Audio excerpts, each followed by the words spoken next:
I'm 25 female and I have an older sister, 29 female. We're not very close with one another.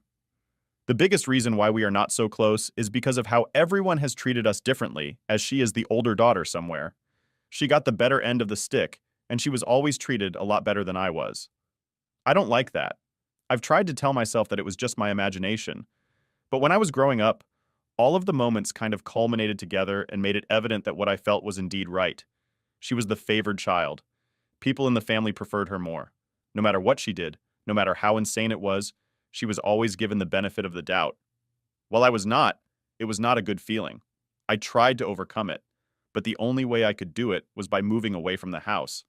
I would say I succeeded in doing that because since I moved out, I've been able to take care of my mental health a lot better. But I would be lying if I said that things were fine since I moved out when I was 18. My sister did everything to ruin my image in the eyes of my parents. She told my parents that I was doing drugs and drinking alcohol when I was not, and my parents believed her over me. They did not think about believing me for a second. I was okay with sitting for a drug test just to prove my innocence, but they could not be bothered. Yeah. So overall, the moral of the story is that I do not have a good relationship with my parents because of my sister. So after I moved out and all of this had blown over, I went no contact with my parents for about 2 years. I did not want to deal with them in the slightest, and I was happy like that, to be honest. I could focus on my career, my life, my boyfriend, and everything else. I was leading a happy life without the thought of them affecting me in the slightest. But when things took a turn for the worse when COVID hit, I was not talking with them during the first months of lockdown.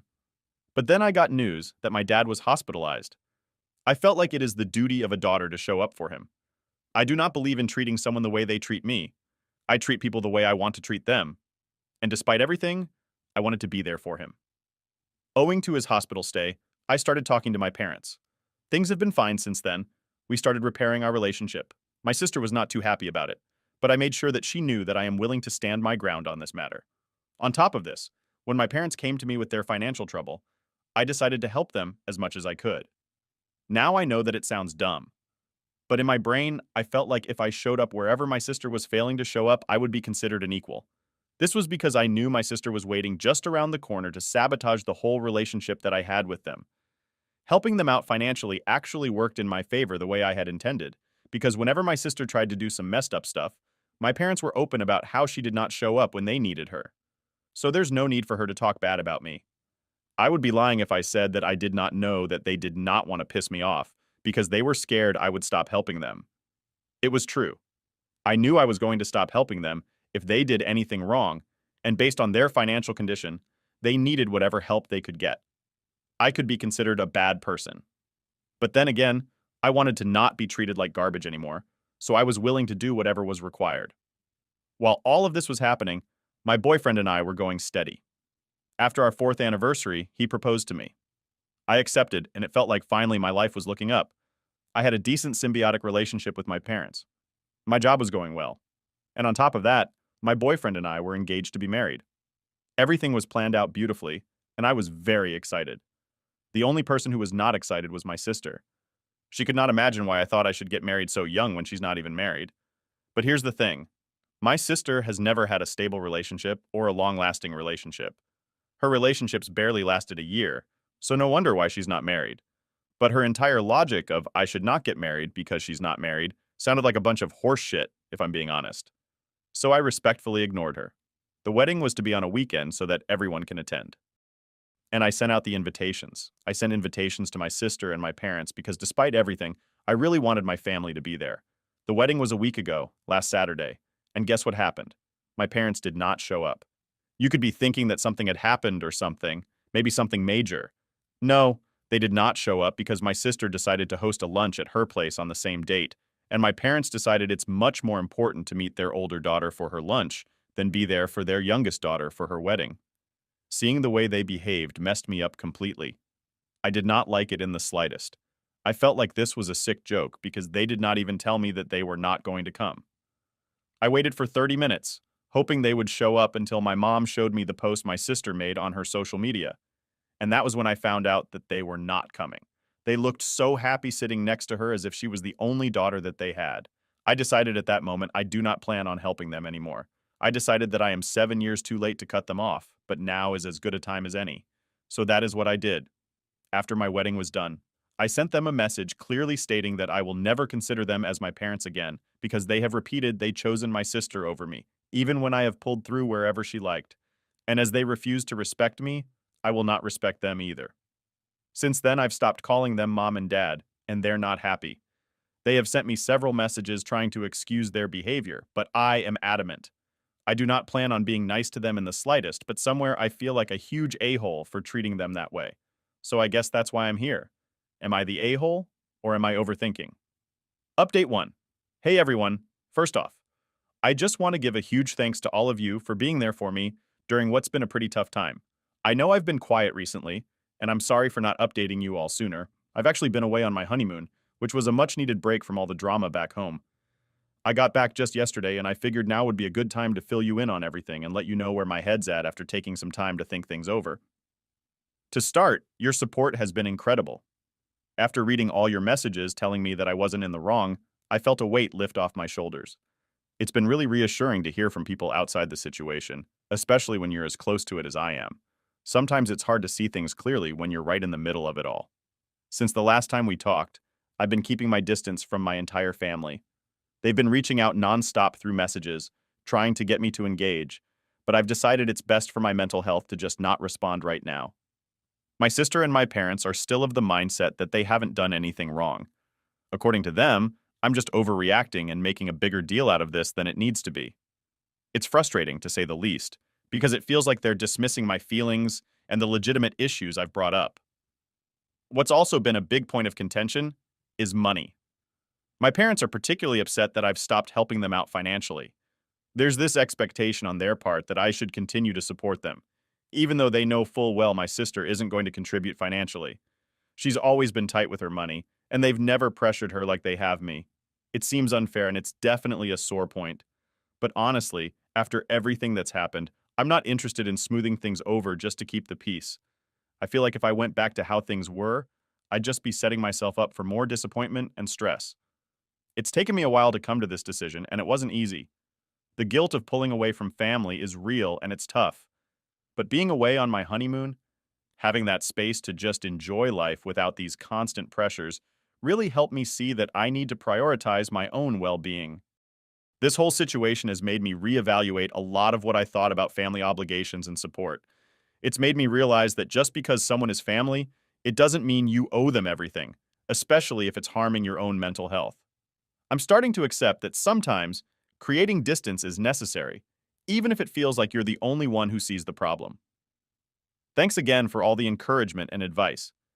It's made a huge difference to know that I have people who support my decision and understand where I'm coming from. It's not an easy path, but I'm confident now more than ever that it's the right one for me. I'll keep you all posted on how things go from here, and hopefully over time things will start to look up. Update 2. Hey everyone, thanks for sticking around and being there for me. I've been meaning to update you on what's been happening, but I needed some time to gather my thoughts, especially after the latest round of family drama that just unfolded. It's been a whirlwind, to say the least, so grab some snacks because this is going to be a long update. 3 days ago, something happened that I wasn't quite prepared for. After spending a quiet morning catching up on some much-needed rest, I was planning to have a chilled-out day, just taking it easy. But when I got home yesterday, my neighbor waved me down and mentioned that someone had been waiting outside my apartment for a long time. Turns out it was my mom. She had been sitting there for hours, waiting for me to show up. I was taken aback because we hadn't been on speaking terms, and honestly, seeing her there made me feel uneasy. I debated with myself about what to do, feeling a mix of irritation and a weird sense of obligation. Finally, I decided to let her in, thinking maybe she had something important to say, or that she'd come to some realization about our strained relationship. I couldn't have been more wrong. The moment I closed the door behind us, it was like a switch flipped in her. She launched into this tirade, accusing me of being incredibly harsh and unfair to the family. She said I was acting like a total jerk for painting them as villains in my life story. Her words stung because they came with such intensity and conviction. She continued, arguing that just because I'm married now, I shouldn't treat my husband as my only family. She emphasized that I still have a family, meaning her, my dad, and my sister, and that I should act like it. But her words felt so hollow. I stood there listening to her, feeling this wave of frustration building up inside me because it was clear she just didn't get it. I tried to explain to her as calmly as I could that her idea of family wasn't something I felt part of. I told her that if they had ever treated me like family, maybe I wouldn't feel this way. But the truth is, whenever I needed them, I felt sidelined, ignored, and unimportant. It was like I was only visible when it was convenient for them or when they needed something. I also brought up the day of my wedding, a day that was supposed to be one of the happiest in my life, and how she chose to support my sister instead of me. It was a painful memory, and bringing it up again made me realize just how much it still hurt. My mom didn't take that well. She was so stuck in her perspective that she couldn't see how her actions could have been hurtful. She actually seemed to believe that everything she did was perfectly fine and not offensive at all. The whole conversation was going nowhere. She insisted I was overreacting, and that really got to me. It was like no matter what I said, she had already decided I was in the wrong. Eventually, I couldn't take it anymore. The emotional toll was too much. I told her that I needed her to leave and not to come back unless she was ready to seriously talk about how she's been treating me and ready to consider making some real changes in her behavior. Her response was to call me crazy. That hurt, but I stood my ground. I reiterated that if she couldn't see my side of things, then maybe it was best if we didn't talk at all. It was one of the hardest things I've had to do, asking my own mother to leave like that, but I felt like I had no other choice. She left, and the house felt eerily quiet after she did. I've been reflecting on that conversation since then, trying to process my emotions and wondering if I did the right thing. It's tough, feeling like you're the only one in your family who sees a problem or wants things to change. Thanks so much for letting me share all this with you. Your support means the world to me. It helps to write it out and know that there are people who might understand or have gone through similar experiences. Here's hoping things get better from here, but for now, I'm just taking it one day at a time. Update 3. Hey everyone, I know it's been a while since I last reached out, and I really appreciate all the support you've given me, especially when I decided it was time to take a step back from my parents. Your encouragement has meant a lot during this tough time. Since my last update, things haven't really improved with my family. After that intense conversation with my mom, we stopped talking. My dad has been trying to get in touch with me too, but I've been ignoring his attempts, just like I've been doing with my mom. It's been hard, but I feel it's necessary. Recently, my sister decided to weigh in. She messaged me on social media, basically telling me to grow up and stop overreacting. She mentioned how important family lunches were to her and hinted that I was being selfish for not putting the family first. She thinks I should just get over it and make sacrifices for the sake of family unity. I responded to her, and to my dad when he reached out, with the same firmness I showed my mom. I've made it clear that while I do value having a healthy relationship with each of them, I'm not going to be the only one putting in the effort. Relationships are a two-way street, and if they're not willing to acknowledge their part in the issues we've had and work towards resolving them, then I'm not going to carry the burden alone. It's not an easy stance to take, and part of me wishes things could just go back to normal. But I've realized that normal wasn't healthy for me. I've been doing a lot of thinking, and I've come to understand that setting these boundaries is not only about protecting my emotional well-being, but also about respecting myself. If there's going to be a real change, they need to be willing to participate in making that happen. I'm sticking to my decision, no matter how tough it gets. Thanks again for all the support. It's helped me stay strong and affirmed that I'm making the right choice for my mental health. I'll keep you guys updated as things develop. Here's hoping for some positive changes ahead. Update 4. Hello everyone, it's been a couple of months since my last update, and I wanted to share where things stand now. After the fallout from my wedding and the tense encounters with my family, things took a surprising turn. My husband and I have been discussing starting our own family, and that has put a lot of things into perspective for me regarding family dynamics and support. During these discussions, my father reached out to me unexpectedly. It was a simple message, acknowledging that he and my mom had made significant mistakes, particularly regarding how they favored my sister over me throughout our lives. It was the first time he had ever admitted something like this, and it was a lot to process.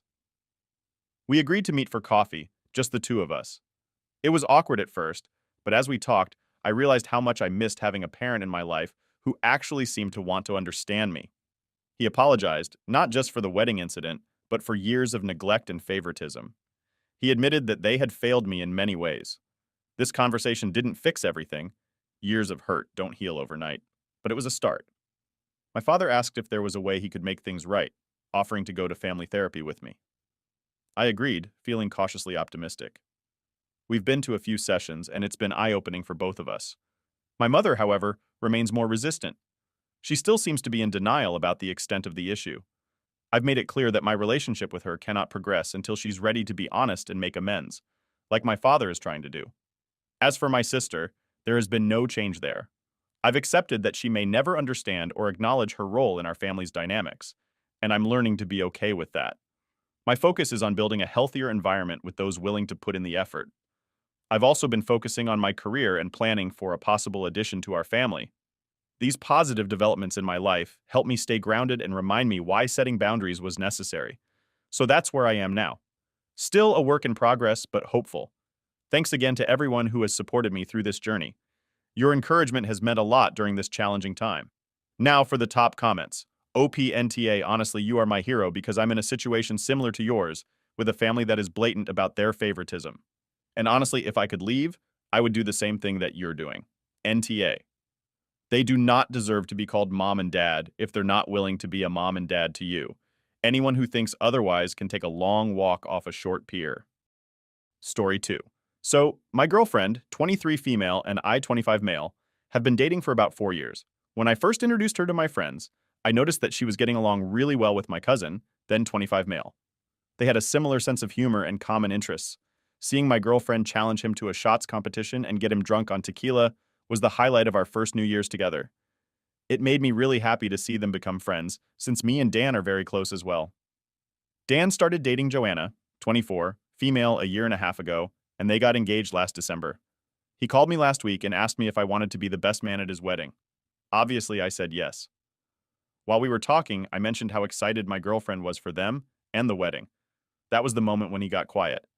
I asked him if something happened, and he said that he and Joanna decided to have a small wedding with only family and close friends, and that no partners were allowed if they were not married or at least engaged. I got angry and asked how they could even think of this role without taking our relationship into consideration. Dan told me that while he wanted my girlfriend there, if they made an exception for us, then other people would expect that as well. So there was nothing he could do. When I told my girlfriend about what happened, she was visibly hurt. So 2 days ago, I texted Joanna and asked her if she and Dan discussed about our situation. She said that she doesn't want a stranger at their wedding and that she doesn't consider her family. Regardless of how serious our relationship is, I snapped and told Joanna that most of Dan's family, therefore mine, see my girlfriend as part of the family more than they see her since she didn't bother to build relationships with relatives other than Dan's parents. Well, Joanna got mad and told my cousin about what happened. He called me an a-hole and told me that I have to apologize if I don't want to be replaced as best man. I told him to do it because I won't be attending the wedding if my girlfriend isn't invited. Dan hasn't spoken to me since, and my girlfriend keeps telling me that I should just apologize because she doesn't want to be the reason why I don't have a relationship with my cousin anymore. Am I the a-hole? Now for the top comments. NTA. A wedding invitation is not a summons. They are free to make their choices, but you're also free to decline the invitation. What the heck kind of earth-shattering flood of plus ones are they expecting at an already small wedding? That's the flimsiest excuse I've ever heard. This would be reasonable if you just met. This might even be reasonable if you were a regular guest. However, you've been with your girlfriend for 4 years, and you're the best man. Not allowing her to come is specifically callous. They're literally saying it's her or us, and your girlfriend is clearly the winner simply by not picking the fight. They know her. She's not a stranger, but they're choosing to treat her like one. And if they lose her anew by extension, that's the choice they made. The groom's shame and reluctance that even bringing it up screams two things to me. He knows it's wrong. This was the bride's decision. Jealous? Maybe keep your heart open, but you're not. The one started putting rifts in your friendship. Dan is. You tore it up further by insulting the bride. Let this go its natural course. You may love Dan, but you'll never be able to compete with his Bonnie Bridezilla. Comment 2. NTA. You seem very serious in your relation. And as you mentioned, your family has accepted your girlfriend as part of them. I think the fact your girlfriend got along so great with your cousin is the real issue. Joanna doesn't want her there. You're definitely NTA for defending your girlfriend. NTA, the no unmarried, unengaged couples rule, is stupid, and it downplays as a lot of perfect, valid couplings, yours included. If the bride doesn't want strangers at her wedding, don't invite someone who might bring a stranger. But it is their wedding, and they can make whatever stupid rules they want. You all within your right to not go, and you're giving proper notice to do so. So no, you aren't the a-hole here. Story 3. Hey everyone, I really appreciate you all taking the time to hear me out whenever I need to chat. Things in my life are usually pretty smooth, but recently there's been a bit of a storm brewing at home, and it's all about a promise we made to my son, which is now turning into a big family disagreement. Let me give you some background. I met my now husband about 7 years ago when my son was just 4 years old. Not long after we started dating, we had our daughter, who is his only biological child. Our relationship has been fantastic. We really clicked and built a strong bond despite moving pretty quickly in our relationship. Thankfully, we've barely had any serious issues. Until now. This whole drama started over something that might seem small, but is actually huge to my son. He's about to turn 12, and we had promised him years ago when he was just 9 that we'd get him his first cell phone for his 12th birthday. At that time, it seemed so far off, but now it's right around the corner. He's been super excited about this since it's a big deal at his age. Almost all of his friends have had phones for a while, and he's felt left out not having one. He's been so patient, well, as patient as a kid who feels left out can be. He's been counting down the days and bringing it up whenever he can, making sure we hadn't forgotten. And why would we? It's a milestone we talked about a lot, and I started looking into phones, finding models with good parental controls and all that. I wanted to make sure everything was set for his big day. But here's where things took a turn. Just the other day, as I was online checking out different phones, my husband suddenly said he doesn't think my son should have a phone yet. He suggested we wait until he's at least 15.